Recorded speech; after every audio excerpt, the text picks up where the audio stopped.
नमस्कार, मैं हूं आकर्षण उपल और इस समय आप ये सीधी तस्वीरें देख रहे हैं IBN 24 पर। हिंदू, मुस्लिम, सिख, ईसाई सारे मिलकर भाई भाई, ऐसे मैसेज, ऐसे लेसन हमने अपनी किताबों में पढ़े जब हम स्कूल में पढ़ते थे। लेकिन सवाल ये है कि हिंदू, मुस्लिम, सिख, ईसाई आज सब भाई भाई क्यों नहीं है? आज और तब में क्या फ़र्क था? उस समय में और अब में जो ये घटनाएं रोज़ाना की हो रही हैं, ये जो हिंदू मुस्लिम के नाम पर देश को बांटा जा रहा है, जातियों के नाम पर, धर्म के नाम पर देश को बांटा जा रहा है। और जब भी इस तरह के कोई दंगे होते हैं, चाहे जहांगीरपुरी की हम बात कर लें, चाहे खरगोन की बात कर लें, उत्तर प्रदेश की बात कर लें, मुजफ्फरनगर दंगों की, ये दो ही जातियों के बीच में क्यों होते हैं? इससे भी बड़ा सवाल ये है कि जब भी किसी दो धर्म, किसी दो जातियों के बीच इस तरह के दंगे होते हैं तो उसमें मरने वाला एक आम इंसान क्यों होता है? आखिर क्यों कोई बड़ा मंत्री, कोई बड़ा विधायक, कोई बड़ा सांसद, कोई बड़ा प्रचारक, कोई बड़ा नेता आखिर क्यों नहीं मरता? क्यों ऐसे दंगों में उनकी जान नहीं जाती? और जब कुछ कार्य करता है या कोई आम इंसान मर जाता है तो वो भाषणबाजी देने के लिए मीडिया का इस्तेमाल करते हैं, लोगों को गर्म करने का काम करते हैं, उनके खून को गर्म करने का काम करते हैं। इसके ऊपर बातचीत करने के लिए हमारे साथ आज डॉक्टर देवेंद्र मौजूद हैं। डॉक्टर साहब से एक बार बात करते हैं। डॉक्टर साहब, हिंदू, मुस्लिम, सिख, ईसाई सारे मिलकर भाई भाई, ये हमने nursery, LKG, UKG, first class, second class में पढ़ा था, लेकिन आज ये पढ़ने को मिलता भी नहीं है। और अगर पढ़ भी ले कोई तो कोई अपने बच्चों को ये सिखाना नहीं चाहता। ये जो गैप आ गया है, ये क्यों आ गया? क्या 25 साल पहले स्थिति कुछ और थी, आज 25 साल बाद स्थिति कुछ और है? देखिए क्या होता है, जब आप समाज के बारे में सोचते हो तो आपको ये मालूम रहता है कि मेरे पड़ोसी के भले के बिना मेरा भला पॉसिबल नहीं है। और ये बात हमारे पुरखे समझते थे। जिस 25-30 साल पहले की बात जब आप करते हो तो हम आज़ादी हमने नई नई प्राप्त की थी, 50 साल हुए थे हमारे को तब। उस वक्त वो जो लोग थे, जो हमारे दादा थे, हमारे पिताजी तो खैर नहीं थे तब उतने ज़्यादा बड़े, लेकिन उस वक्त हमारे दादाजी को ये मालूम था कि यार अभी अभी आज़ादी की लड़ाई लड़ी है और इस देश के हर धर्म के लोगों ने, वहाँ अशफाक उल्लाह ने भी अपनी फांसी दी है, वहाँ भगत सिंह ने भी दी है, वहाँ वो लाल बाल पाल, सारी तरह से, मतलब आप देखिए चटर्जी हो, चाहे बनर्जी हो, चाहे पांडे हो, तो सभी के सभी तो थे। तो क्या जात, क्या पात और क्या धर्म की बात। तो ये उस वक्त के लोगों को इसलिए मालूम था। जैसे जैसे हम आज़ादी के उन कुर्बानियों को भूलने लगे, हम लोगों को कहीं किसी चीज़ में उलझा दिया गया और फिर जो प्रॉब्लम्स थी, जो समस्याएं थी, असली समस्या को वो बंदा ना उठा ले, इस देश का नागरिक अपने अधिकारों की बात ना करने लग जाए, अब इस देश का नागरिक अपनी असली समस्याओं के, सवालों के समाधान की बात ना करने लग जाए, तो इसको वैसे ही उलझा दिया जैसे हम छोटे बच्चे को उलझाते हैं कि वो सामान मांग रहा होगा तो को गई, देख वो गया, वो ऐसे करके। यही काम इन लोगों ने हिंदू मुसलमान का ये खेल खेल के कर गया कि जैसे ही आपके सामने कुछ होता है। मैंने एक दिन एक रिपोर्ट तैयार की थी, आपको इस बात ही के साथ कनेक्ट होती बात है। मैंने एक रिपोर्ट तैयार की थी लॉकडाउन में बैठे बैठे, जब मैं किसानों के कानून पढ़ रहा था और इससे पहले की, कि कब भारत का प्रधानमंत्री विदेश में गया, उसी वक्त अंतर्राष्ट्रीय गतिविधियां क्या रही, कौन कौन लोग वहां थे, न्यू वर्ल्ड ऑर्डर का इसके साथ क्या संबंध है, वर्ल्ड इकोनॉमिक फोरम का कौन कौन आदमी वहां पर था। जैसे आजकल गुजरात के अंदर न्यू वर्ल्ड इकोनॉमिक फोरम का वो आया हुआ है, UNO का डायरेक्टर आया हुआ है। कौन डायरेक्टर है कि कौन है? प्रतिनिधिमंडल आया हुआ है। यानी कि वर्ल्ड इकोनॉमिक फोरम के जो चीज़ों को, एजेंडे को अरविंद केजरीवाल दिल्ली में लागू कर रहा है, वही गुजरात में कर रहा है। PHFI का सबसे पहला सेंटर वहीं बना था, आपको याद ना हो तो। और PHFI बिल गेट्स की नाजायज़ औलाद है, नाजायज़ वो संस्था है। अब उसने ये कहा कि मैंने देखा कि जिस वक्त देश का प्रधानमंत्री वहाँ गया हुआ है, उस वक्त देश के अंदर क्या हो रहा है। तो यहाँ नोटबंदी हुई, 2 दिन के बाद जापान दौड़ा, ऑस्ट्रेलिया दौड़ा या कहीं दौड़ा, जनधन खाता शुरू किया, वहाँ दौड़ गया, उज्ज्वला योजना शुरू की, दौड़ गया। यहाँ कोई योजना शुरू हुई है, उसके 2 या 3 दिन के अंदर वो विदेश में है। यहाँ पे लोग लाइनों में लगे हुए हैं और वहाँ पे टेलीविज़न पे गोदी मोगली ये चल रहा है। मतलब ये ड्रामा चल रहा था देश के साथ। देश के लोगों को पता ही नहीं था कि असल में प्रॉब्लम है। अगर मीडिया केवल सच दिखा देता, जो नेशनल मीडिया है, तो पहले साल से ही लोगों को इस आदमी की असलियत पता चल जाती कि उसको स्मृति ईरानी से पढ़ा लिखा और समझदार आदमी नहीं मिला शिक्षा मंत्री लगाने के लिए। मैं 14 में प्रधानमंत्री नरेंद्र मोदी को वोट और सपोर्ट करने वाला आदमी हूँ। मैंने दिल्ली में अरविंद केजरीवाल को सपोर्ट किया और वहाँ पे नरेंद्र मोदी को किया, लेकिन जिस दिन स्मृति ईरानी को शिक्षा मंत्री बनाया, मैं समझ गया था कि अब यह देश बर्बादी के रास्ते पर है, क्योंकि जिस देश की शिक्षा बर्बाद, उस देश का सब कुछ बर्बाद। तो हिंदू मुसलमान का केस खेलना, अब इनको ये पता है कि यार असली सवाल पूछ लिए लोगों ने तो जवाब तो है ही नहीं है, क्योंकि इन्होंने कोई पब्लिक लीडर नहीं बनाया, सांसद, पब्लिक लीडर एमएलए नहीं बनाया, इन्होंने ऐसा कोई भी गधा चुन लिया जो किसी की भी शक्ल देख के हमने चुन लिया कि सिंबल को जिताना है। आपको इस बात से कोई मतलब नहीं है आपका नेता आपकी बात सुनेगा कि नहीं, अकल है कि नहीं, उसको केवल उस आदमी की शक्ल देख के चुन लिया। अब वो आपकी बात क्यों करेगा, क्योंकि आपने वोट तो उसको दिया ही नहीं। आपको याद हो अश्विनी चोपड़ा ने एक बार बोला था, मैं भी गया था, मैंने कहा हमारे पास ऐसा एजुकेशन सिस्टम है कि हम 100% एम्प्लॉयमेंट शुरू कर सकते हैं।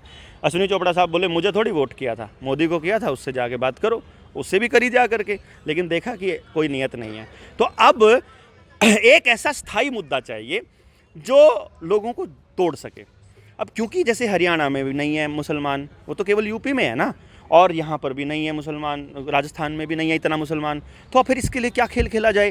क्योंकि सत्ता केवल तब स्थापित हो सकती है जब आप आपस में टूटे हुए हों, जब आप असली मुद्दों पे बात ही ना करते हों, जब आपको बहकाने के लिए कुछ और हो। तो इन्होंने 3-4 चीज़ों का इस्तेमाल किया कि अगर किसी एक कास्ट को ख़त्म करना हो, जैसे अपने जंगल बचाने वाले लोग जब छत्तीसगढ़ वालों ने बंदूक उठाई तो उनको नक्सली बना दिया। जब अपना जाट आंदोलन हुआ हरियाणा में, जाटों को बलात्कारी बना दिया, मतलब आपको याद होगा। और जब पटेलों ने गुजरात में अपना सवाल उठाना शुरू किया, उनको भी आतंकी बना दिया। इधर से राजस्थान में किसानों ने नहीं, पटेल बाकायदा ना, पटेल खड़े हुए थे गुजरात में। हाँ, अभी बताता हूँ, राजस्थान और मध्य प्रदेश, यहाँ पे राजपूतों को बना दिया। फिर पंजाब से किसान चले अपना मांगने के लिए, उनको खालिस्तानी बना दिया। मतलब समाज का वो तबका, जिस तबके को वो बिठाया, यही नाम था इसका, हाँ, अब उस तबके को उन लोगों ने आतंकी बना दिया। तो अब उस तबके के खिलाफ नफरत फैलाना आसान हो जाएगा। मुसलमान और यादव यूपी के अंदर रगड़े इन लोगों ने कि इनको भी गुंडा बनाना है। उसका क्या फ़ायदा होता है कि मान लीजिए आज, अब जैसे सुनील है, अब ये पंडित जी हैं और ये हरजीत है, ये रंबा से है, अब हम बैठे हैं, अब ये दोनों भाई बैठे हुए हैं। मान लो बाई चांस किसी दिन गलती से मेरी और इसकी लड़ाई हो जाती है, तो वो ये नहीं कहेंगे कि सुनील ने देवेंद्र पीट दिया, वो तो ये कह देंगे बामण के ने जाट का पीट दिया, ठीक है। और जाट बामण बनाने में 2 मिनट लगाएंगे, उधर से ब्राह्मण अपना ठा लेंगे, पंडितों का अपमान सहन नहीं करेंगे, उधर जाट का ना, जाट के पागल हैं या नहीं छोड़ांगे, और हो जाएगा चालू। ये सत्ता के लोग करते हैं। एक बात मेरे को बताओ देवेंद्र भाई, अगर हम जैसे हम हिंदू मुसलमान की बात कर रहे हैं, तो जो बीजेपी से जुड़े हुए लोग हैं वो सवाल उठाते हैं, मेरी भी कई बार बहस हो जाती है इस बात के ऊपर कि जब भी कोई आतंकी हमला होता है, कुछ भी होता है, ये सब लोग मुसलमान ही क्यों हैं, हिंदू क्यों नहीं होते, कोई और जाति के क्यों नहीं होते? जब भी अटैक होता है लोग मारे जाते हैं, हथियार मिलते हैं, बम मिलते हैं, RDX मिलता है, ये सब लोग मुस्लिम ही क्यों होते हैं? इसके बारे में आपको क्या लगता है कि क्या एक तबका ऐसा है जो आतंकवाद में है, या सारे एक जैसे ही हैं? फिर तो ईरान में भी ये सबसे ज़्यादा धमाके होने चाहिए थे। फिर तो जहाँ जहाँ मलेशिया जो सबसे तरक्की वाला और शांत इलाका है, दुबई, फिर तो यहाँ भी यही होना चाहिए था। फिर तो दंगे ही दंगे होने चाहिए थे, लेकिन वहाँ तो उससे दंगों का उससे क्या लिंक है? हाँ, ध्रुव सक्सेना कौन है? मुसलमान है क्या? याद है आपको ध्रुव सक्सेना? बीजेपी को ज्वाइन किया हुआ बंदा जिसने ISI को एयरफोर्स के दस्तावेज सप्लाई किया करता था। अब लगाओ कौन सी जात का है? दविंदर सिंह पठानकोट के अंदर उग्रवादियों को लेके आया था अपनी जीप में, DSP, आज तक चार्जशीट दाखिल नहीं हुई बंदे के ऊपर, क्योंकि बीजेपी के साथ तार थे, बीजेपी ने करवाया था वो दंगा। मैं कुछ लोगों के साथ संपर्क में रहा हूँ, और आपको ध्यान हो, अगर ट्रक ड्राइवर यहाँ कोई झगड़ा कर देते हैं, या ट्रक ड्राइवर से किसी से अगर मौत हो जाए, सावधी पर गया अरे बहुत मिलेंगे यार। एक शुक्ला जी थे जो बम जिसके घर में बनाते हुए पकड़े गए थे, फिर तलवारों की फैक्ट्रियों के वाले लोग थे जो करते थे, बहुत सारे हैं यार नाम, क्योंकि प्रज्ञा ठाकुर तो सांसद बना के उसको तो इनाम दिया था बाकायदा इस तरह के काम करने का। और जो मैं आपको बता रहा था वो बात कौन सी थी जिस पे मैं बात कर रहा था यार, वो दिमाग से निकल गई, देखा आपने? हाँ, मैं ये कह रहा था कि पठानकोट नहीं, दरअसल क्या है कि कुछ लोगों को ये नहीं मालूम होता है कि आपका इस्तेमाल कैसे किया जा रहा है। जब हाँ, याद आ गया, ट्रक ड्राइवर थे, ट्रक ड्राइवर से कोई मौत हो जाती है। अब ट्रक ड्राइवर, लाला जी के पास ट्रक ड्राइवर नहीं है, वो कोई दूसरा ड्राइवर नहीं है, और वो विश्वास वाला ड्राइवर है, उसका कोई जानकार रिश्तेदार, या खुद ही चला रहा था बंदा। अब उसे जेल रह गया तो सारा परिवार बर्बाद हो जाएगा। तो वो क्या करता है, वो उस इलाके में जाता है जहाँ रोटी के लिए भी आदमी को मतलब कुआं खोदना पड़ता है। बिहार के कुछ एरिया ऐसे हैं जहां दाल भात पे पूरा दिन दिहाड़ी करने को पूरा परिवार मतलब मजबूर रहता है कि अब जब कुछ कमाने के लिए होगा नहीं तो मजबूर है। अब अगर उस घर के मालिक को यह कह दिया जाए कि जब तक तू जेल में रहेगा तेरे घर 15,000 रुपया महीना आता रहेगा और एक मुश्त 5 लाख रुपया ये पकड़, आदमी बोलेगा यार बच्चे पढ़ जाएंगे, क्या फर्क पड़ता है मेरे को, यही तो कहना है, मैंने मारा, मैंने ट्रक चला रहा था, चाहे अगले के पास लाइसेंस भी ना हो। तो दिहाड़ी पे आपको कातिल मिल जाएंगे। दिहाड़ी पे कातिल मिलना कोई बड़ी बात नहीं है गरीबी के अंदर। तो अगर आपके मंदिर के अंदर किसी दाढ़ी वाले को, गरीब आदमी को पकड़ के किसी को पठानी कुर्ता पहना के अगर कोई काम करवा दिया जाए तो इसमें हिंदू मुसलमान का क्या रोल है? कल को मैं अगर आतंकी बनता हूं तो मेरी जात का क्या कसूर है इसके अंदर भाई? मेरे बाप का क्या कसूर है इसके अंदर? मेरे घर वालों का क्या कसूर है? मेरी पूरी की पूरी कौम का क्या कसूर है? आपको ये लगता है जहां जो आतंकी है, जहां जो गलत कर रहा है किसी के साथ, उस आदमी को पकड़ करके कानूनन 2 महीने के अंदर अंदर सजा दी जाए, किसी भी जात का हो, फास्ट ट्रैक, इतनी कोर्ट बनाओ, इतनी सुविधा बनाओ, उसकी जात को बदनाम करने का कौन सा लॉजिक है? आपने जिस टाइम पे याद हो, गरीब आदमी बेचारा आमतौर पे कुछ लोगों के साथ रहता है, मतलब कुछ जातियों में गरीबी ज़्यादा है, कुछ जातियों में, क्योंकि उनके पास ना ज़मीन है ना कुछ है। अब उनको हमने उत्थान करने के लिए संविधान में एक प्रोविज़न रख दिया आरक्षण का। अब आप ध्यान दीजिए, आरक्षण वाले जो लोग हैं जिनको आरक्षण मिलता है, उनको ये रोज़ फीड किया जाता है कि इस जो ये जर्नल वाले हैं ये तुम्हारा हिस्सा खा गए थे इसलिए तुमको आरक्षण देना पड़ा। जो जर्नल लोग हैं उनके दिमाग में ये जहर भरा जाता है कि ये आरक्षण वाले तुम्हारा हिस्सा खा रहे हैं। आप सारे आरक्षण वालों को लगा दोगे तो भी नहीं सारे लग सकते, और गैर आरक्षण वालों को लगा दोगे वो भी नहीं लग सकते। तो इसमें किसी की जात का क्या खेल है? आप हिंदू मुसलमान की बात करते हो ना, जाइए वहाँ चलिए कश्मीर में, मैं रह के आया 15 दिन कश्मीर के अंदर, अभी की बात है जब यूटी बना दिया। वहाँ कश्मीर के अंदर मुसलमानों के घर में रहा मैं, उन मुसलमानों ने अलग रसोई बनाई, अलग बर्तन खरीद के लाए कि हम तो नॉन वेज खाते हैं, ये तो बंदा वेज खाता है, तो इसके लिए अलग खाना बन जाएगा। उन लोगों ने खाना बनाना सीखा, उनके बच्चों ने हमारे साथ मिलकर खाना खाया, खुद नॉन वेज नहीं बनाया इतने दिन तक हम रहे। यूपी के अंदर जाइए, मुजफ्फरनगर के एरिया के अंदर जितनी बीफ की फैक्ट्री हैं, 99% फैक्ट्रीज हिंदुओं की हैं और सांसदों की हैं, बीजेपी के अधिकारियों की है। जाकर के पता करिए, रिसर्च करिए। और देश के अंदर बीजेपी आने के बाद ये देश भारत बीफ एक्सपोर्ट में नंबर 1 है। 2016 से लेके आज तक 6 साल से नंबर 1 दुनिया में सबसे ज्यादा बीफ एक्सपोर्ट ये कर रहा है। और वो कौन सा इलाका कर रहा है? मुजफ्फरनगर का एरिया। और उनके कौन है? संगीत सोम जैसे दंगाई सांसद और विधायक वो कर रहे हैं। गाय हमारी माता है, कुछ ऐसा। इससे आगे इनको कुछ नहीं आता है। तो ये कहते हैं, इनको मालूम है गाय के नाम पे इन लोगों ने संगियों ने मिलके, जितने भी राजीव दीक्षित के फॉलोअर भाई थे, जितने भी अच्छे लोग थे, जिनको मालूम था कि हमारी सनातन सभ्यता और संस्कृति को बचाने का काम गाय कर सकती है, उन लोगों की भावनाओं को एक्सप्लॉइट करने के लिए उन लोगों ने गाय का चोला ओढ़ा। आपको क्या लगता है कि ये राम मंदिर का मुद्दा ऐसे ही चला है? भाई साहब, गेम को समझना पड़ेगा आपको। 2019 आपको देखो, 1987 में रामायण चालू हुई, 85 में रामायण चालू हुई, सितंबर 1985 में 2 साल रामायण चली। रामायण के खत्म होते ही महाभारत चली। रामायण किसने देखी थी? आप उस टाइम छोटे से होते होंगे, 4th-3री क्लास में पढ़ते होंगे। मैं भी छोटा था उन दिनों में, 86 का बर्थ है। हम लोग थे मतलब थोड़े बड़े, ठीक है।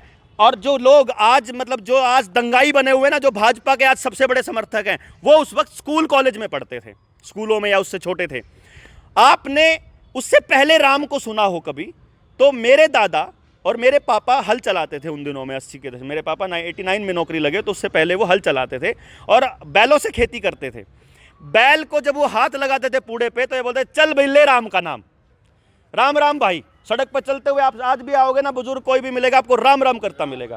राम बरस गया, राम ने तो धूप काट दी, राम ने तो बारिश कर दी, राम ने ओले घेर दिए, राम ने तो न्यू कर, राम ने जी काट दिया, राम ने न्यू कर दिया। राम 24 घंटे जबान पे था, रोम रोम में राम था मेरा। शक्ल नहीं थी उसकी, उसको शक्ल दी रामायण ने।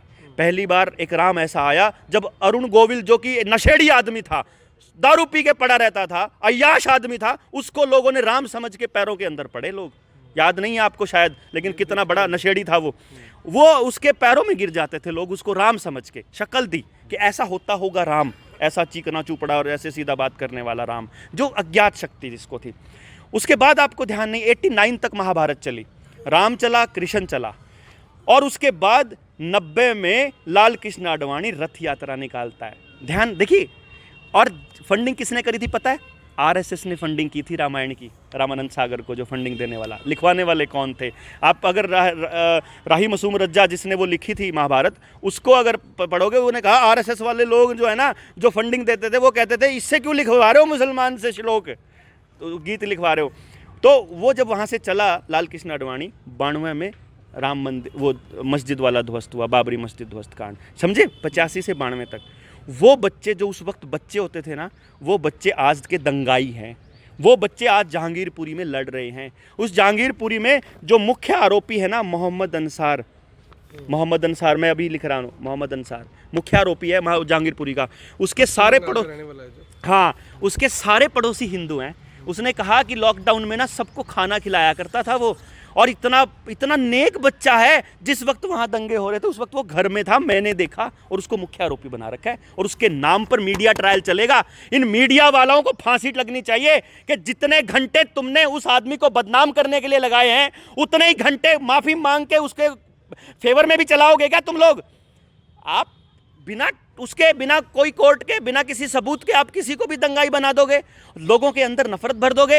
ये खेल चल रहा है इस देश के अंदर। खुद दंगाई बनाते हैं ये लोग, पैसे दे के दंगे करवाते हैं। क्यों अमित शाह का बेटा, क्यों बीसीसीआई का चेयरमैन है, मलाई खा रहा है, वहाँ सबसे ज़्यादा पैसा वाला बोर्ड है, वो तो जाकर के वर्ल्ड इकोनॉमिक फोरम के गुंडों के साथ मिलकर मीटिंग कर रहा है, और हमारा बेटा दंगा कर रहा है।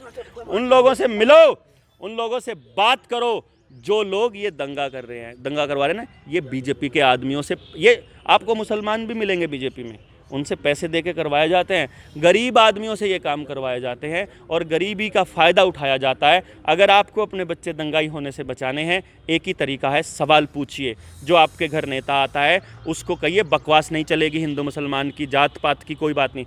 मैं गलती करी ना, मेरे को सज़ा दो, लेकिन कोर्ट के बाद, मीडिया ट्रायल ना चले। आप वो कहते हैं उसने दंगा करवाया। अरे ये मीडिया वाले आजकल तो ये भी नहीं बोलते कि उस पर दंगा करवाने के आरोप हैं, वो तो ये बोलते दंगा करवाया। डिसीजन मेकिंग सीधा, लोगों को बेचारों को खबर सुननी नहीं आती, खबर पढ़नी नहीं आती, इस गलती है। तो भाई बड़ा कुछ हो रहा है, क्या कहें आकर्षण भाई। मतलब इस देश को बचाने के लिए एक ही काम करना है कि आप बेरोज़गारी पे सवाल उठाइए, आंकड़ों पे सवाल उठाइए, आप दुकानें बंद हुई है महंगाई पे सवाल उठाइए, ये जो दुकानें बंद करी हैं इस पे सवाल उठाइए, जो लॉकडाउन में बर्बाद किया, जो डिजास्टर मैनेजमेंट एक्ट की आड़ में, इस पे सवाल उठाइए।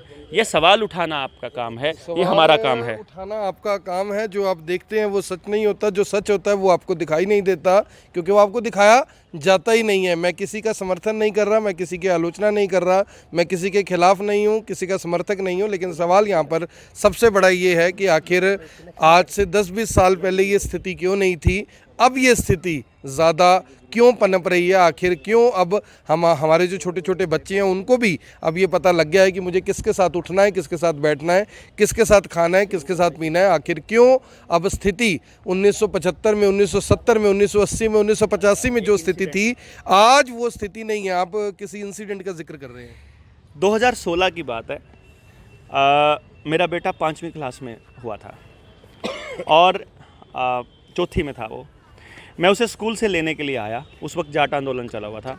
मैं गाड़ी में बैठा, बैठते ही मालूम है मेरे बेटे ने क्या पूछा मेरे से? पापा ये जाट क्या होता है?